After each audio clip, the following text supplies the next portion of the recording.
And so bringing you in today just to give a little feedback on your process and to get my kids maybe a better understanding of how somebody who is a professional in this field would tackle an assignment. So welcome, Michael. Thank you for joining us here today. Thanks for having me. Excited to spread some photojournalism knowledge to the world. What little I can put out there for you. So. Well, the first question I have for you is a pretty easy one. And it really is for you just to give me a little bit about your background as a photojournalist. Where have you been? Where did you study? What are you doing now? That kind of thing. Yeah. So I didn't actually get into newspaper until I was a senior in high school. I know a lot of kids probably are, sophomores and freshmen, luckily enough getting into that. I was going to take music theory, but then the class was full and they said you can either take accounting or newspaper. So with the newspaper, and then just kind of fell in love with the whole newspaper world from there, and then studied photography at Lansing Community College, got an associate's degree there. And then went on to my first job down in southern Indiana after working at the student newspaper at LCC, and which at Lansing Community College is Lansing, Michigan. Worked at the Lansing State Journal part-time, and the student newspaper, and a photography studio all at the same time while in school, kind of grinding it out. And then got my first job at a very small newspaper in southern Indiana, doing page design, photos, writing breaking news stories, taking the obits, and anything and everything just to get my feet wet in the world of journalism. And then about 4 years of that, and then bounced around up here in northern Indiana where my wife is from, and finally landed at the South Bend Tribune after trying to grind it out to be a photographer, because it's a very competitive field to be in right now, because staffs are shrinking, and photojournalists, the staffs just keep shrinking and becoming smaller and fewer people, but there still is a big need for it out there, either for newspapers or for anything. So, but yeah, bounced around quite a bit, and then finally landed at the South Bend Tribune, which is pretty much a dream job for me. So, and you do primarily sports photography, if I'm not mistaken, but I assume you do other kinds of shots as well. Yeah, so I'm in the last 4 years I've basically been the night guy. So that means pretty much shooting anything that happens between 2 and 10 p.m. or noon and 8 p.m., which primarily is a lot of sports, and I wouldn't have it any other way because I love covering sports. It's honestly one of my favorite things. Put me on a basketball court or a football field and I'm a happy guy. But yeah, it also includes a lot of stuff in the afternoons that we use for A1 photos and different entertainment photos and things like that. So it's not just sports photography, which I would argue would say a lot of photographers would say that's their favorite thing to cover, because it's just a lot of fun. So let me ask you this: when you go on an assignment, what is your preparation process like? How do you get ready before you even go shoot? Like, what are the things that you consider, think about, research before you even go where you're going? yeah, so I mean, you do all the obvious stuff. Make sure your batteries are charged. You've got extra camera cards. Make sure you've got enough hard drive space on your computer for the shoot and everything like that. All the tech stuff you got to do, because camera battery dying is not an excuse not to get pictures. That'll never hold up to an editor. But then other than that, we get photo requests from our reporters, and they'll have a brief summary of what's going on with the assignment, who, what, when, where, why, and kind of the gist of it. But if it's something that needs a little bit more attention, sometimes I'll either talk with the reporter, or we'll ride out together and really pick their brain and try to understand what the story is. So I'm not going in blind and not understanding what's actually happening. So it's the more knowledge you're armed with, the better. And it's a good process to talk with the reporter, and even do a little bit of your own research and everything like that. And then also Google Maps it and make sure you're on time. So you've done the research, and now you've shown up on the assignment, which I'm assuming you like to show up probably a little early, just so that to be early is to be on time, right? Yep. When you are on that scene, let's say it's a sporting event. All right, let's say you're at a football game on a Friday night. What is it that you are looking for? What are the kinds of shots that you're thinking about taking, and then what do you do to make that happen? Yeah, so first of all, the first thing you always look at as a photographer is the light. Make sure you're getting that right exposure and, nailing all the technical stuff. But after that, it depends on like you said, a football game. You're going to want to, shoot for the quarterback. You're going to have a picture of him no matter what. So early in the game, get a shot of the quarterback, the good running back, keep a mental checklist of what's actually happening in the game. So like, oh, this kid, got an interception. I'm going to need a picture of him, even though I missed the actual interception. Things like that. And then the atmosphere of the football game. Are there, fans in the stands that are cheering? Are they sad? Are they happy? Is the coach mad? Um, is the coach really yelling? We're going to want to get a picture of that. Really, like anything that's happening in front of you, you got to be ready to capture that. Especially, in these times with COVID, with people in the stands wearing masks and socially distancing or not socially distancing. That's all part of the story, because bringing sports back was a big decision, and the first couple of weeks of football, that's really what we focused on was how are these schools dealing with COVID. And it was more important than the sports action photos, which, they're important and everything, but that was the story for that. And then, the story can also develop while you're on scene too. Football games are pretty straightforward and whatnot, but yeah, it's you got to really keep your eyes open. One of the things we've been talking about in our staff is variety in shots. That idea of sequencing shots, starting far away and then moving your way closer. Is that something that you are mindful of? I know that as I look at your website, and I'll be sharing some of your examples of some of your photo essays in particular, the photo stories that you have listed there. When I look at those together, I see a nice wide variety of people, but also a wide variety of shots. The 5 I usually talk to my kids about are establishing, mid-range, close-up, extreme close-up, hands or face, and then like a unique angle. Is that something that you are mindful of as you shoot? And if so, how do you not get in a rut? In other words, I think what we see a lot on our staffs is a lot of mid-range, and that's about it. So, I mean, if you've got the lenses, you got to use them. I'm lucky enough to have, a super wide lens, a 16-35 and a 70-200 and a 300 millimeter lens. So if I'm carrying on even just the 2 lenses, I usually work with 2 cameras, I'm going to take a wide shot, going to then, get the mid-range photo, and then also work with the zoom lenses. It's just something that you got to have that mental checklist when you're going through, like, okay, I don't know how it's going to turn out, but I got to try.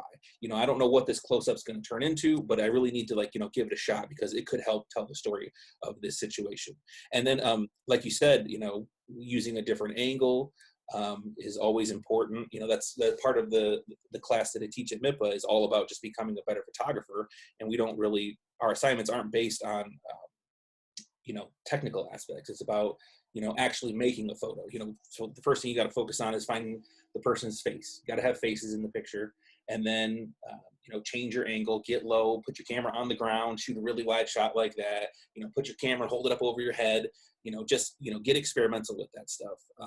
And then try some other things. If you're getting, if it's a long assignment, you're getting bored, try a slow shutter speed, try different equivalent exposures to, blur the background more, or show some motion, things like that. So once you get your, the shot that you think you need, it's always great to, work it some more. That's what we call it in our staff, is to actually work it, wait for a moment to happen. And that's the next part is, you really want to capture a moment that's happening and tell, you want to give a photo to your readers that they can feel like they're there, and capturing a moment is how you do that. So.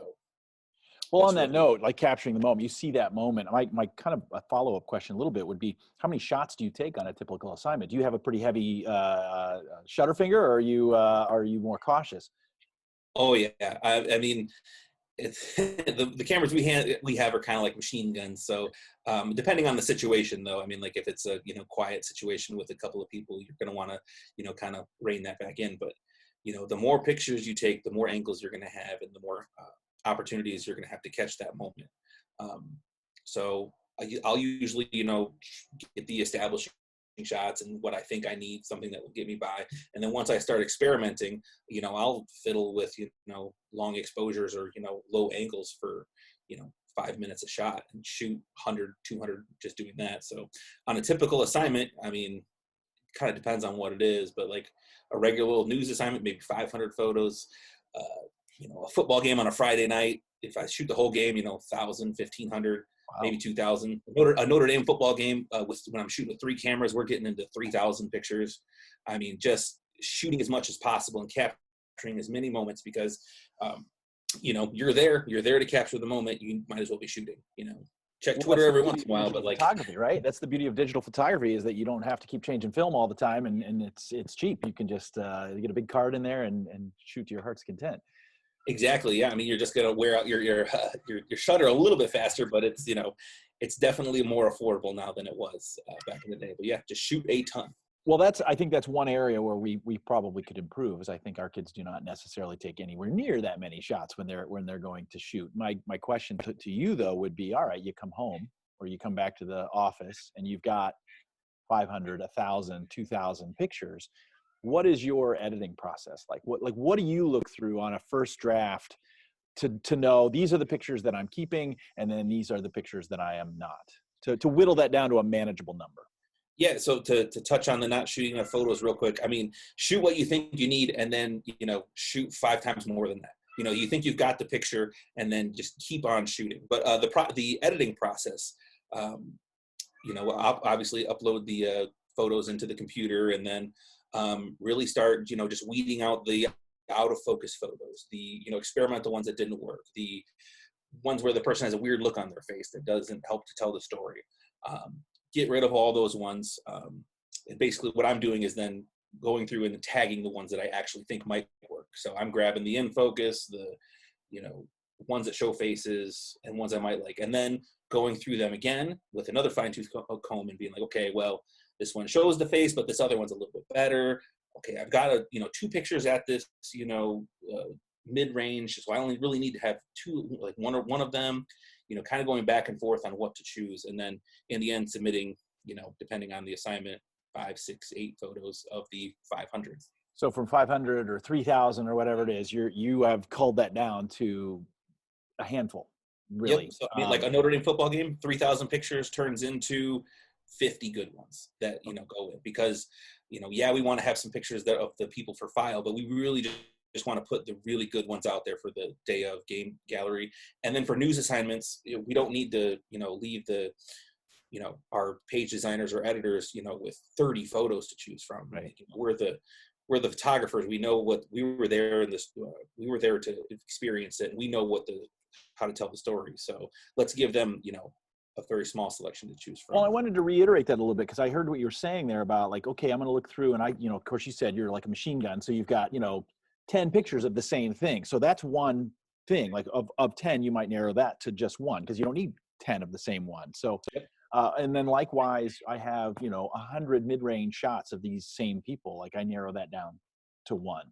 And then you're looking again, I assume, for those sequenced shots. You said, which I thought was interesting as well earlier, you said you do all your establishing kind of at the beginning. You start at a scene and you're far away and you get all that stuff kind of out of the way, it sounds like, and then you move yourself closer.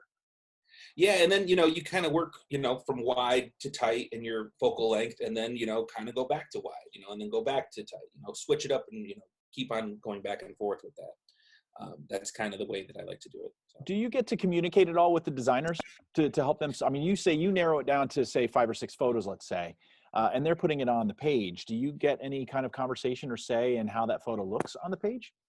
It depends on if I'm the one on the meeting, the afternoon meeting where they just kind of decide which photos. But either me or my boss, the photo editor, will be directly saying which photo we think should go, and then have a discussion with the our top editor, and say, well, I like this one, we like that one, and then sometimes it's a 2-picture package, so we are directly involved with picking the photo.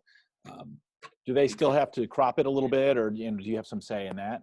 So usually when I'm submitting photos, I will crop every photo pretty much, that I submit, because I want it to look good in the web gallery that we're putting out for these. So to clarify, the ones that you have selected, you will adjust the way that you want them to look. So you will adjust color, lighting, cropping, and you'll get it the way that you as a photographer say, this is the best look. Every single photo gets toned, gets cropped, gets sharpened, gets completely processed, so it's a finished product, so it can stand alone by itself, and just be taken from the file and put with the story to go online, because it's your name on it. Well, exactly. Yeah.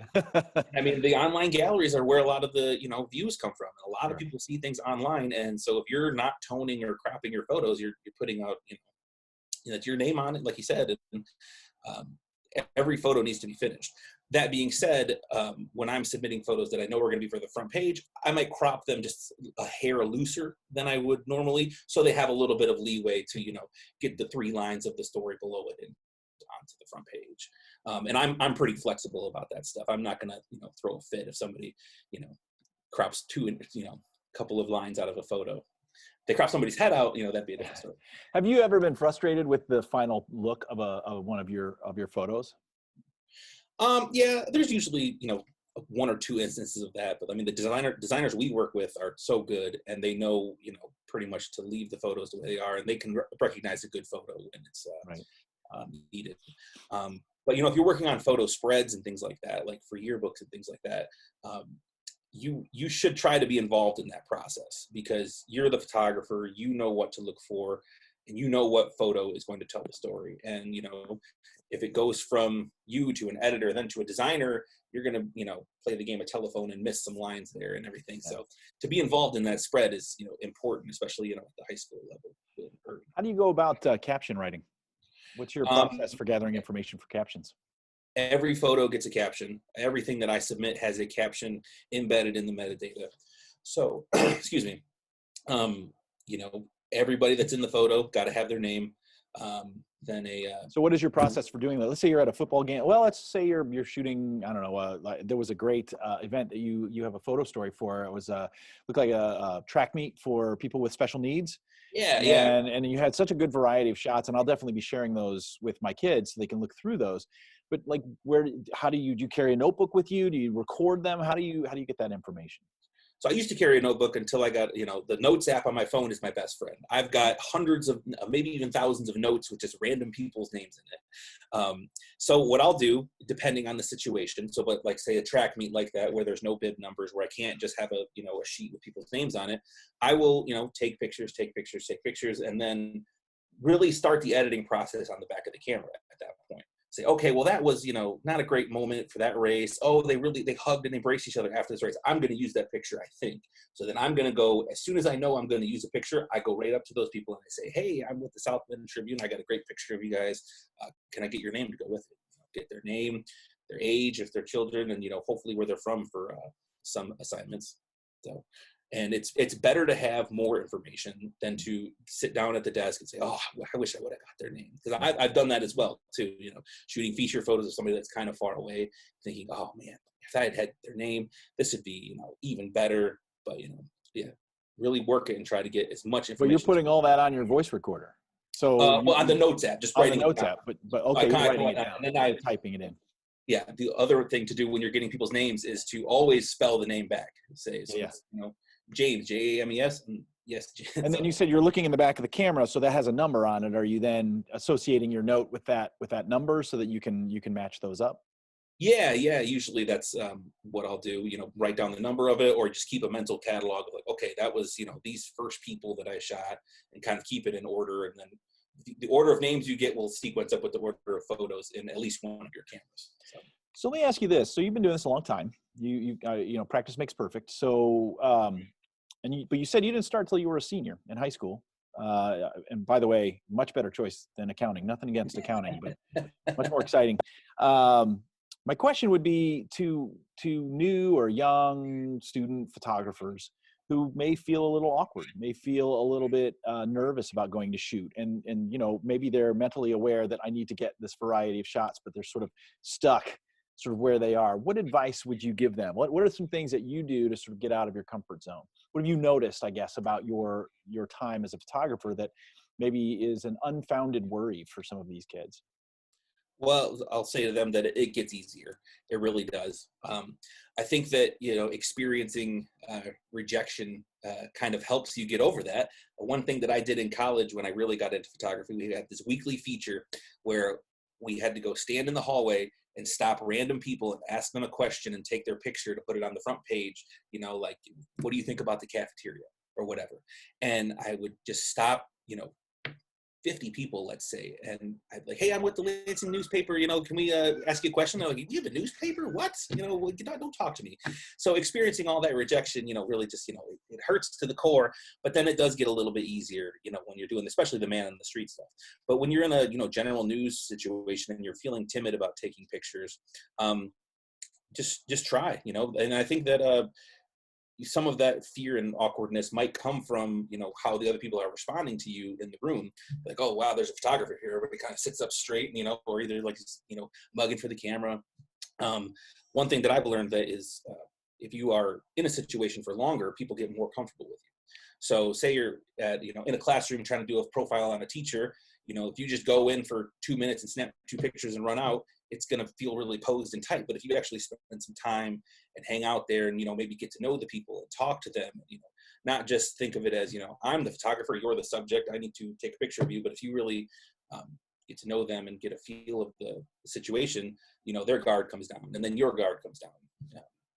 Well, that's you've mimicked some advice I've given my own students, which is I use remember the show The Real World. I don't know if you're old enough to remember that show, but they were like, when people stop being fake and start being real, right? Because it's these cameras are there for a really long time, and eventually people just can't keep posing for the camera. Eventually they've got to get to the business of doing what it is that they're doing, and that goes back to your conversation about shooting hundreds of shots, thousands of shots, is that the longer you're there, the more opportunity people have to do the candid kinds of things that we're looking for them to do, and the things that we're capturing in our cameras.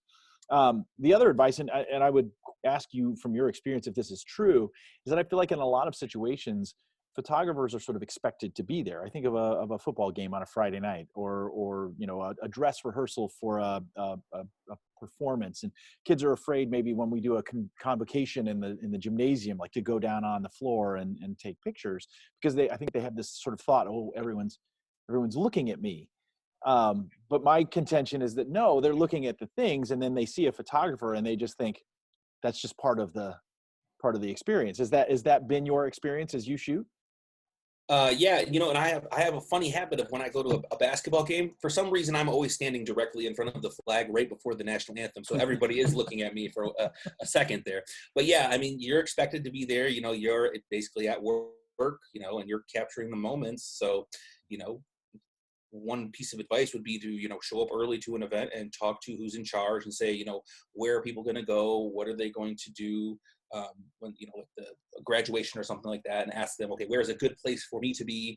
And then say, okay, I'd like to be here. I'd like to be there. So being prepared also helps, with that, kind of fear of like, oh, can I go over there? I don't know if I can. But yeah, talking to the administrators or whoever really does help that. And, say, well, I'm supposed to be here, so I can be here.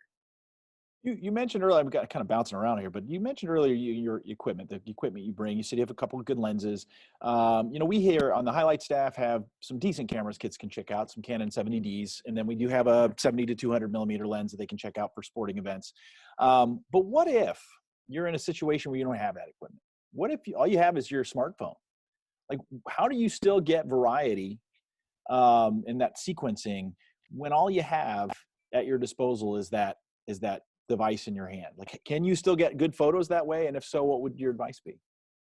Yeah, absolutely. I mean, if breaking news happened right in front of me on my day off, I'm not going to just, sit there and watch it. So, you don't really have a lot of zoom options on your smartphone unless you have one of the newer ones that actually has different lenses on it.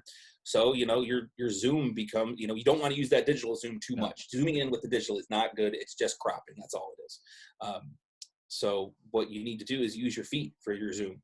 So you need to close that distance between you and the subject, get really close and then kind of step back. And, so that's kind of what I would do in that situation. You hopefully would have a camera on me, for breaking news. But yeah, I mean, just getting closer and, trying different angles really helps with smartphones, and it really will make a better photo. And then paying attention to your background, just using all of that, photographic experience and knowledge you have.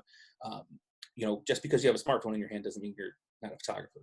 And my advice for also, just smartphones, because you have one in your hand doesn't make you a photographer too. my advice for smartphones is always to get close and get faces. Like, if you can get those two things, then you're going to hopefully solve a lot of problems. But I get that it can be a little bit awkward to physically move forward. And again, there's just sort of a mindset maybe of just sort of getting out of that and saying, I'm at work. I love that idea. Like, I'm at work. This is my job. I've got to do this because it's part of my job. I've got to get close, even though it may feel a little awkward for me. I've got to get close to get that shot. And if it's faces, I know that at school, a lot of times people are looking down. So like I get low and I've got to see that emotion, that reaction that they're giving. Yep. It's your job to show the faces, and however you got to do it, it's sometimes it's camera on the ground. There's a great trick of like, holding underneath your camera and like pushing it way far out, and that you can use to, really put your camera in the best position, even if you can't be in that position. So what's your best tip as a photographer? Like, what's your go-to when you are out on assignment? What's your thing that you're like your superpower as a photographer? What is the thing that is like, boy, this is, if I do this every time? Usually it's putting my camera on the ground. Like for some reason, every assignment, I'm always putting my camera on the ground and trying to get that super low, super wide shot to, I think that really kind of sets apart some of the photos that I'll turn in. But yeah, I mean, and I guess that kind of leads it to just, being experimental. Like, yeah, you're going to get your horizontal, your vertical, your establishing shot, but like, we want to try and push the envelope here. We want to tell the story the best way it can be told.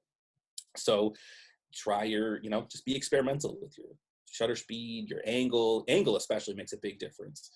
And then once you think you've got the photo, just keep shooting. So keep shooting. Experimentation.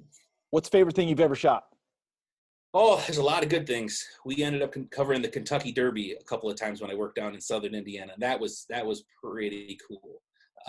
That's definitely up there. Covering the president when he came down to Southern Indiana was also awesome. But one of my favorite reoccurring things to cover is storms when they come in. Shooting lightning is by far one of my favorite things to do. And I'll give you my secret sauce for shooting lightning. It's ISO 100. F6.3 and the longest shutter speed that you can use in the situation. So if you're and tripod, and tripod and a safe place to shoot from. Yeah, don't go out in the middle of a storm and stand in a pasture like I may or may not have done and try to catch that. But yeah, and then you just turn it on and hope for the best. Well, I mean, if it's daytime out, you can't use a long shutter speed with those settings. So if you're thinking about your exposure triangle, if it's bright out and the storm's coming in, you have to use a 1/10 of a second. So you have to really time it and look for the step leaders of lightning coming out. But at night, you can use a 10-second exposure and just let it keep going. And really what makes a good lightning photo is context. So just taking a picture of an empty sky with lightning, it looks really cool. Don't get me wrong.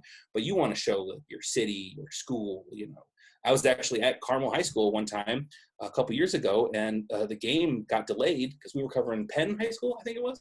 Mm-hmm. I was down there for a semi-state or something, and the game got delayed, and there was a lightning storm coming in. So I was standing up on the bleachers outside the press box, shooting back that way with the stadium lights, trying to get that with a bolt of lightning. And I think I got something. It wasn't. I was going to ask you, did you catch it? I think I got one. I wasn't super proud of it, but it was good enough for Twitter to let people know the game was being delayed. So great.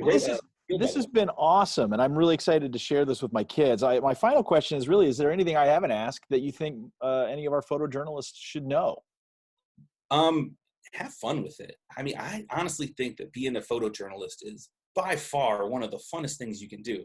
I mean, every day I go to work, it's, something new, it's something exciting, and just, enjoy the time that you're, out photographing these events and everything, because you're in charge of, filling up that yearbook and filling up that newspaper with memories for people to look at 10, 20, 30, 50 years later. So have some fun with it and, do your best, because you're going to look back at your work, and say, wow, I really put my best foot forward. And, maybe someday, there'll be a spot for you in either the photojournalism world or the photography world, because it's not just newspapers that are hiring photographers now. It is, universities and individual companies want people to take photojournalistic images. The practice that you're getting in your class right now, it's your time to experiment and make mistakes and really get that practice. So there's a lot out there. And it's fun. It's so much fun. Before we sign off, what's your cat's name? Because I heard your cat come in. Oh, yeah, that was Graham Cracker Snacks. Cracker Snacks, all right. He likes to make an appearance in the Zoom meetings every once in a while. Just in the background. Michael Caterina, I really, really appreciate you taking the time, and I'm sure my kids are going to get a ton out of this. Super appreciative of it. And again, I'm going to be sharing your links to your website and stuff. So keep up the great work. I'll encourage them to start following you on the Instagram as well, because I know you post a lot of stuff for the South Bend Tribune up there. So. Yep. Thanks for having me. It was great to talk to you. All right. Talk to you soon. All right. Thanks. Bye. All right. Bye-bye.